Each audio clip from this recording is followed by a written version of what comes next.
Olá, seja bem-vindo ao canal Radar News. Aqui você encontra as principais notícias explicadas de um jeito fácil. Se você gosta desse tipo de conteúdo, já deixa o like, se inscreve no canal e ativa o sininho para não perder nenhuma novidade. Bem, após a decisão do ministro Flávio Dino, que causou uma perda bilionária no valor de mercado de bancos, representantes de instituições financeiras brasileiras decidiram reagir. Alguns integrantes do setor se reuniram com o ministro Cristiano Zanin e manifestaram preocupação com a insegurança jurídica em torno do decreto. Um grupo de comentaristas contou que a decisão do ministro Flávio Dino deixou os bancos muito preocupados. Essa decisão fez com que eles perdessem bilhões em valor de mercado.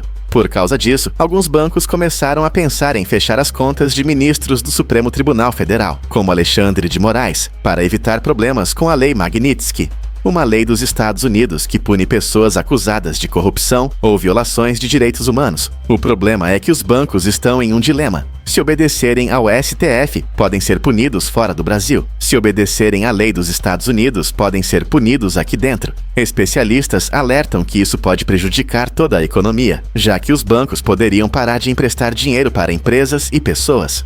Também lembraram que os bancos têm o direito de fechar contas de quem é considerado pessoa politicamente exposta, como políticos ou juízes, justamente para evitar riscos. Até o ex-presidente dos Estados Unidos, Donald Trump, já passou por isso.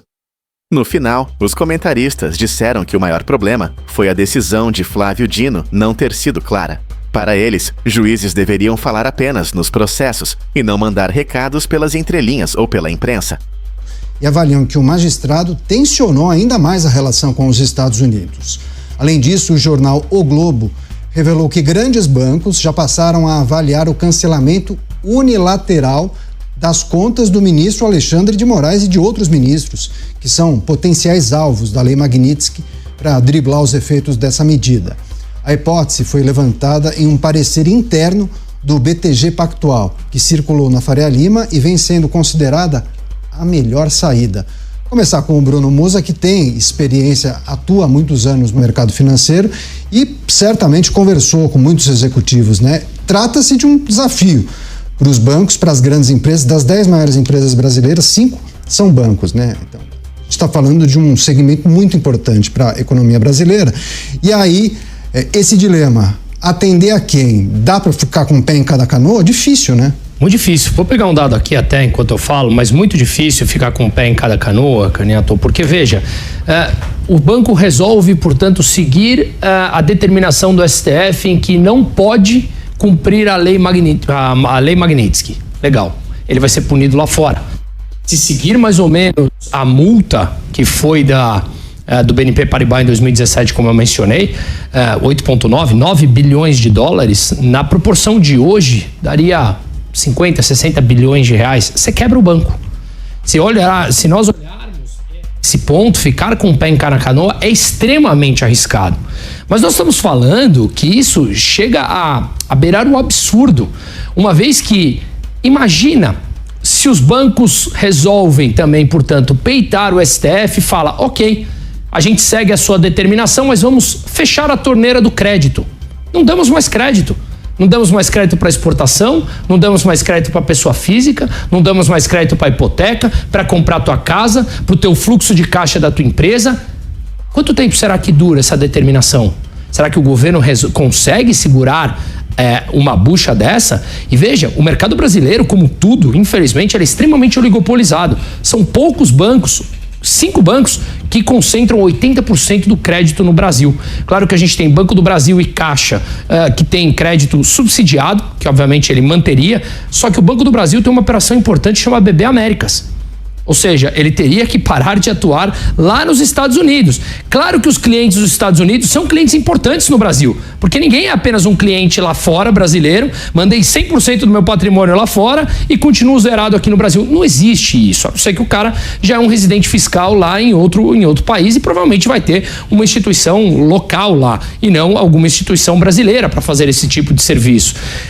Então, isso eu falo com determinado conhecimento de causa que, repito, é o meu dia a dia. Então, esse pé em cada canoa, ele simplesmente é impossível.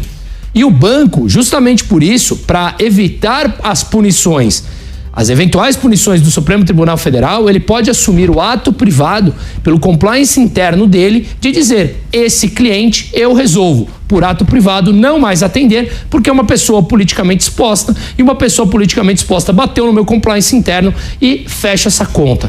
E aí eu acho que ele acaba mitigando o risco do STF colocar uma multa nele. Aí, se vem o STF e fala: ora, você não pode mais então atuar com ato privado, aí realmente a Constituição, que a gente diz respeitar o direito à propriedade, simplesmente é rasgada, e aí a insegurança jurídica toma proporções maiores ainda do que já tomou, né?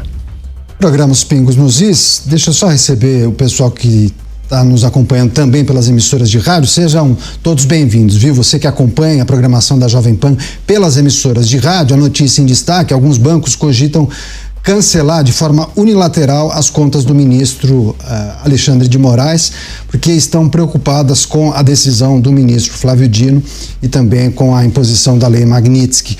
Koba, queria também sua reflexão para essa situação. Acho que o Musa conclui o seu raciocínio trazendo talvez um conceito que a gente tem tratado de maneira reiterada aqui, a insegurança jurídica, mas eu também fico pensando na situação que envolve o banco e os seus clientes, né?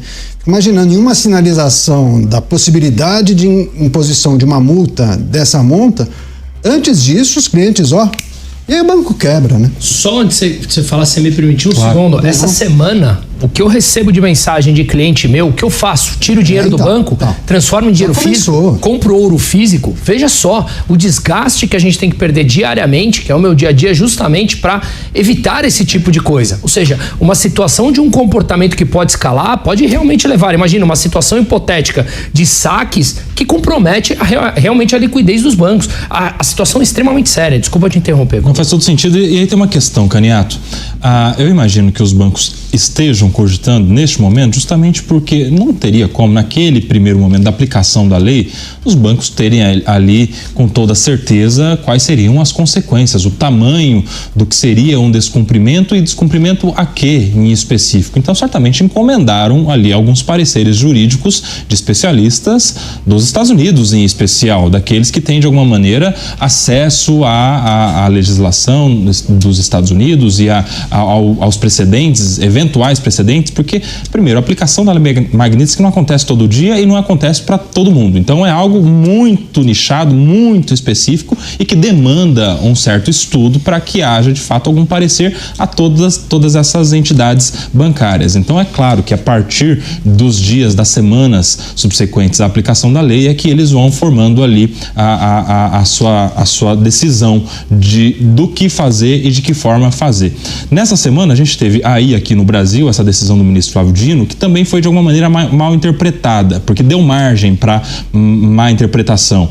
Justamente porque os bancos entenderam, e muita gente entendeu de alguma maneira, que estariam diante de duas ordens antagônicas. Uma, a aplicação da lei Magnitsky, e outra, vinda do STF, de que, no sentido contrário, os bancos aqui não deveriam, de alguma maneira, ou de maneira alguma, cumprir ordens vindas do exterior. O que não faz sentido porque, na decisão do ministro Flávio Dino, ele não está falando e nem pode falar da aplicação da lei Magnitsky. Aquela é uma ação, a DPF, arguição de descumprimento de preceito fundamental, a respeito especificamente das ações de Mariana que correm na justiça inglesa. E aí qual era a discussão que estava formada ali? Pode um município ter legitimidade para ingressar com ação na justiça estrangeira? Essa era uma primeira pergunta que o STF deveria responder naquela ação. No curso da ação, durante o processo, houve uma ordem da justiça inglesa para que um instituto aqui do Brasil fizesse determinado ato de desistência de uma ação, ou seja, uma ordem da justiça inglesa para uma empresa brasileira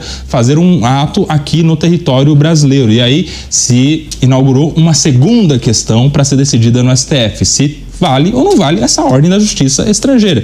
E o ministro só disse o óbvio, é claro que não vale uma ordem de uma justiça estrangeira, só vale aqui no território brasileiro decisão da justiça estrangeira que seja de fato homologada. Um exemplo, decisão condenatória do Robinho, que tem amparo em tratados internacionais. No dia seguinte fez um esclarecimento de que ele não estava falando a respeito de tribunais internacionais. Não esses tribunais de determinados estados, mas tribunais frutos de tratados internacionais. Exemplo, o Tribunal de Haia, que é o Tribunal TPI, Penal, né? TPI, Tribunal Penal Internacional, ou a Corte Internacional de Justiça, ou a Corte Interamericana de Direitos Humanos, todos tribunais que são frutos de tratados internacionais, porque foi pressionado no dia seguinte o ministro falando, então quer dizer que agora nenhuma dessas decisões das cortes internacionais que são frutos de tratados cujo Brasil é signatário não vale mais? Ele deixou claro, uma coisa é decisão de corte estrangeira, de estados estrangeiras, outra coisa são cortes internacionais frutos de tratados. Só que onde está o erro?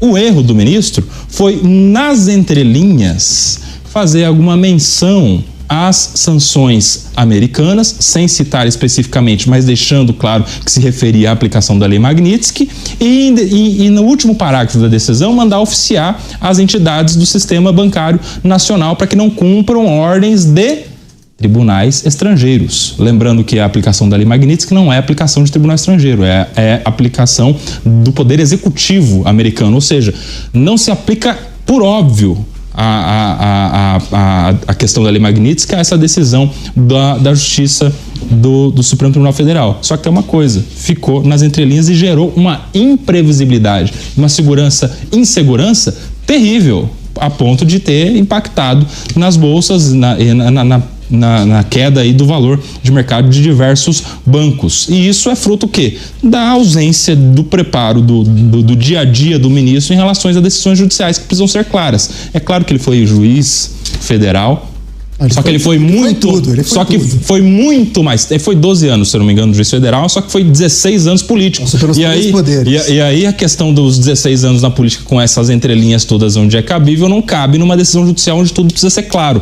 E aí é claro que é uma decisão totalmente equivocada em relação a isso especificamente e que gerou essa insegurança. Então, Lei Magnitsky no Brasil se cumpre para as empresas que tenham seus negócios nos Estados Unidos e que naturalmente precisam desse tipo de acesso e de forma de trabalho. Não significa que é uma decisão de tribunal estrangeiro, até porque sequer é de um tribunal.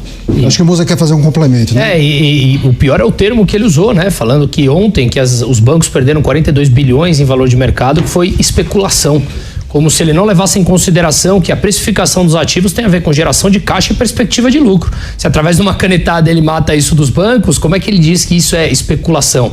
Eu não acho que isso seja falta de conhecimento, não. Me parece muito mais método. Mas ainda que a gente dê o benefício da dúvida ao ministro Flávio Dino, a gente precisa levar em consideração a entrevista concedida hoje por Alexandre de Moraes, que faz menção justamente à decisão tomada por Flávio Dino. Mas a gente vai trazer daqui a pouco essa manifestação do ministro Moraes. Mota, queria também pedir sua análise e reflexão acerca desse momento em que os bancos estudam as possibilidades, o que devem fazer a partir de agora e, no topo da lista, cancelar de forma unilateral as contas do ministro em questão. A expressão cancelamento unilateral é até um pouco redundante, né? Todo cancelamento é unilateral. Eu duvido que o banco pergunte se o senhor gostaria de ter a sua conta cancelada hoje. Agora, Caniato, eu não sou jurista.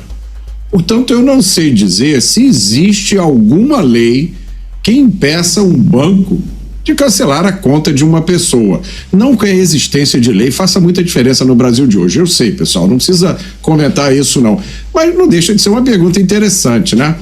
Eu gostaria de lembrar aqui um fato. Uma das medidas mais usadas recentemente no Brasil nos últimos anos contra pessoas por razões políticas ou questões de opinião foi justamente o congelamento de contas bancárias, não é isso? A pessoa, de repente, tinha suas contas todas congeladas. Então, existe uma certa ironia nessa situação.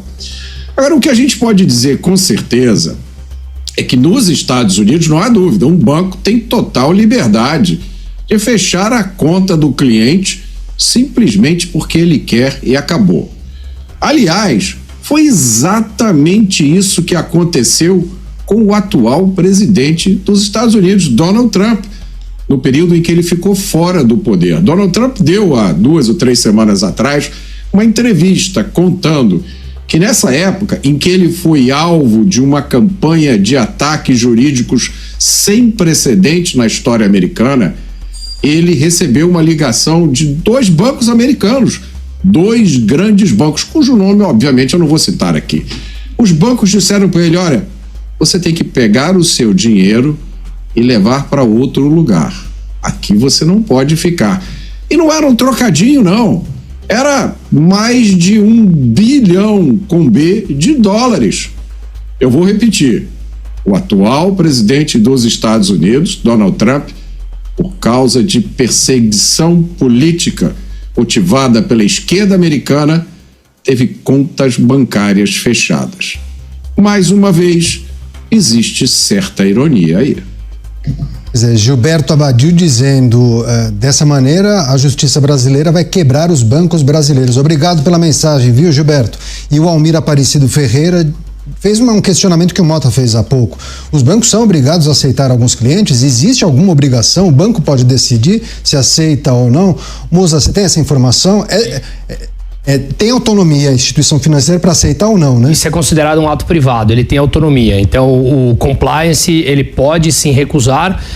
Até onde eu sei, de todas as vezes que eu tive esse problema, ele justifica os motivos pelos quais ele não está recusando. Então, a pessoa pode ter, a empresa, né? Ela pode ter alguma ação contra ela, pode ter, enfim, dívidas, ou, em muitos casos, ser o que a gente chama de PPE, pessoa politicamente exposta.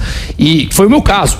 Há uns 10 anos atrás, eu tive um cliente que é bastante conhecido e tivemos problemas grandes para abrir a conta dele por ser pessoa politicamente exposta. Demorou um bom tempo para isso acontecer e a justificativa era que ele já tinha tido problema com a justiça enquanto pessoa politicamente exposta. Então, repito, isso é um ato privado que os bancos têm a prerrogativa, sim, de executar. Agora, Koba, e os sinais, os recados que vêm sendo dados pelos integrantes da Suprema Corte? Porque se há 2 ou 3 semanas nós falávamos sobre a possibilidade de um processo de pacificação, ainda que alguns dos nossos comentaristas não gostem da palavra pacificação, ou autocontenção, enfim, a gente pode buscar alternativas aqui. Entendia-se naquele momento que nós observaríamos talvez um gesto aqui, outro ali, no sentido de diminuir a temperatura. E a gente não tem visto isso, ao contrário. Parece que assim, a cada dia um dobra a aposta, estica mais a corda, é uma situação que as pessoas ficam apreensivas. Mas qual vai ser a de hoje? E a de amanhã? Sabe, sem saber. O foco já não está mais no Poder Executivo, agora totalmente na Justiça Brasileira, nos integrantes da Suprema Corte. Até onde vai, o Koba? Caniato, uma das primeiras lições em relação à magistratura é de que o juiz fala nos autos. Então, tudo que é dito fora dos autos, primeiro, já não atende à finalidade do que se espera de um juiz. A gente vê algumas manifestações, por exemplo, do ministro Alexandre de Moraes, falando a respeito da possibilidade de punições a alguns bancos se confiscarem ou se bloquearem algumas contas, ativos financeiros, enfim, e ele tem até razão, de fato. Uma coisa é você não abrir uma conta para a pessoa ou cancelar uma conta de pessoa, outra coisa é você se apoderar, se assenhorar daquele dinheiro que está ali depositado naquela conta. E, de fato, se isso fosse judicializado aqui no Brasil, isso certamente alcançaria uma punição, uma condenação, ainda que no campo civil, para essas entidades bancárias que eventualmente possam efetuar esse tipo de conduta, o que não se cogita do ponto de vista dos bancos, imagino eu, até porque a gente está discutindo aqui a possibilidade de cancelamento de contas e não de confisco.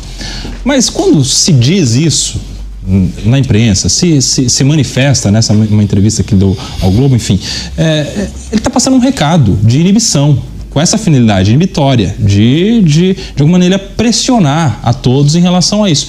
E aí, quando a gente faz a comparação disso que é dito na imprensa para aquilo que é dito nos autos em relação à decisão do ministro Flávio Dino, que está falando de algo que é totalmente extra petita, extra assunto dos autos, lá discutindo se o município pode judicializar no exterior, ele dá um recado para os bancos, a gente está vendo mais uma vez, aí se utilizando de um mecanismo estatal, que é uma decisão judicial, aí sim, outra maneira institucionalizada de pressionar bancos, instituições financeiras e quem quer que seja, e até mesmo a sociedade. Respeitou um colega de corte, né? Exatamente, até porque há uma ação essa que diz respeito à aplicação não da lei Magnitsky, que tem já relator sorteado, que é o ministro Cristiano Zanin. Então ele é o responsável por julgar a respeito desse assunto, não o ministro Flávio Dino, que Teria que só dizer se o município pode ou não pode participar de uma ação no exterior. E em um segundo momento, se a decisão do exterior, da justiça de um país, vale ou não vale para uma pessoa aqui no Brasil, o que é uma obviedade. É claro que o município não pode demandar no exterior e é claro que uma decisão da justiça do outro território não vale aqui no Brasil. Isso é uma obviedade para o estudante de direito, para aquela classe de juristas que a gente falou aqui, porque tem decisão do STF mandando empresa americana fazer coisas no território americano, tanto que há lá aquela ação contra o ministro Alexandre de Moraes. Enfim, você veja que esse paralelo aí também muito irônico, puxando aqui uma linha das ironias que nos traz aqui, muito bem trazidas pelo nosso amigo Roberto Mota. Então a gente tem essas questões a serem refletidas também, viu, Caniato? O juiz deve falar nos autos a respeito do assunto dos autos. Não cabe a ministro da Suprema Corte ficar passando o recado, seja nas entrelinhas, seja nas entrevistas. E aí, gostou dessa explicação? Deixa o like e se inscreve no Radar News para continuar acompanhando as principais notícias de forma simples e direta.